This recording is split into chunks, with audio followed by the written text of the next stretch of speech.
Number two is to negotiate agreements. First place to start is with your rent. So you have to understand what the landlord's best alternative to a negotiated agreement is. In other words, what is it going to cost the landlord if you decide that you're going to exit or you're going to close down? That becomes your negotiation point. A lot of the landlords, they have a big nut to cover as well. So you have to understand their percentage, their position, and then try to work together as partners on the same deal. So the most advantageous thing that we've been able to negotiate so far is really a percentage rent. If you can get straight percentage rent, that's great, because if sales are zero, you don't pay any rent. Landlords are really hesitant around that, but we have had a few that have said, we understand what's going on. We're in the same boat in some of our properties, so percentage rent is fine. At a minimum, you'll end up covering their common area maintenance, their triple nets, and then asking for a percentage rent deal. And if you can get that negotiated through 2021, I think it would be greatly advantageous. Second area is procurement. So take a look at all of your vendors and consolidate them down. Many of you may have done this already, but the more product that you buy from one vendor, the likelihood the better your pricing is going to be. So consolidate your vendors.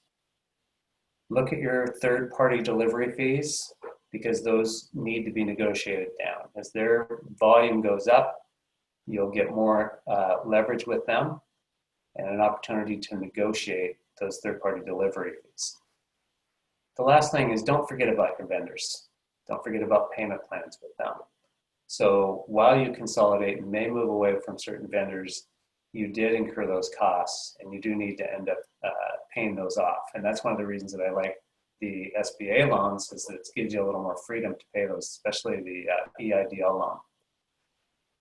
Another area is credit card processing. So the Hospitality Association, in coordination with US Bank, has an incredible credit card processing. Pricing really can't be beat. In fact, when I talk to bankers and when they offer to do merchant processing, they often ask me if I've slipped a zero, because it's interchange plus $0.015 and 0.03% plus $10 a month. So it's an amazing program. It's very, very inexpensive, and pricing is very hard to beat on that. I don't believe I've ever had anybody beat that price. So the credit card processing through the Hospitality Association is a great program. If you're not on it, you should get on it. If you are prohibited because perhaps you've got a POS system that is tied to credit card processing, I would go back to the credit card processor through the POS company and see if you can negotiate lower rates with them. And if you can't, you should also do an audit of those fees. We've caught several times with POS companies, they say they're going to match fees, and then we do an audit. In fact, they'll do an audit for you in some cases. We found that they haven't lived up to their commitment, and it's simply left pocket, right pocket, where sales maybe has one thing going on and accounting maybe has another. So communication there. Next is debt service, working with your bank or your investors to get relief. Some banks have provided 100% relief for 6 months or so.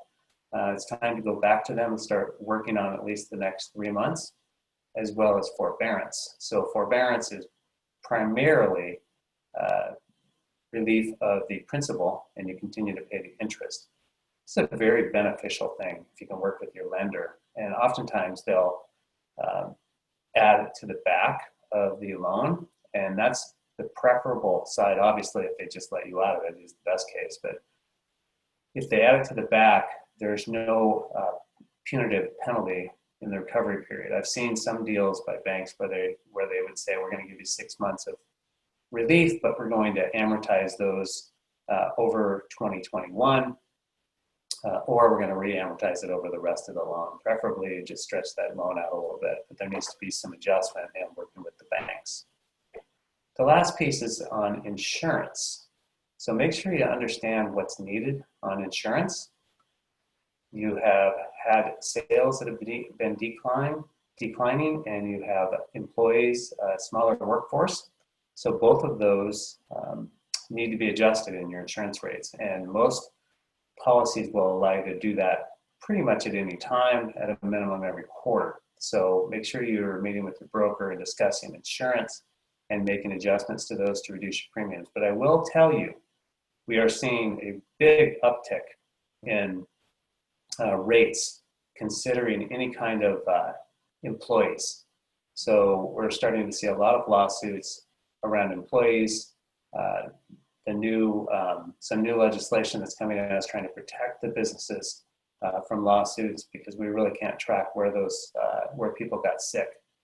But we're starting to see some lawsuits pop up, and that is causing a lot of angst for the insurance companies. So they're really jacking those rates up. So expect to see lower overall dollars out of your pocket, but a higher dollar percentage spend on anything to do with employee insurance.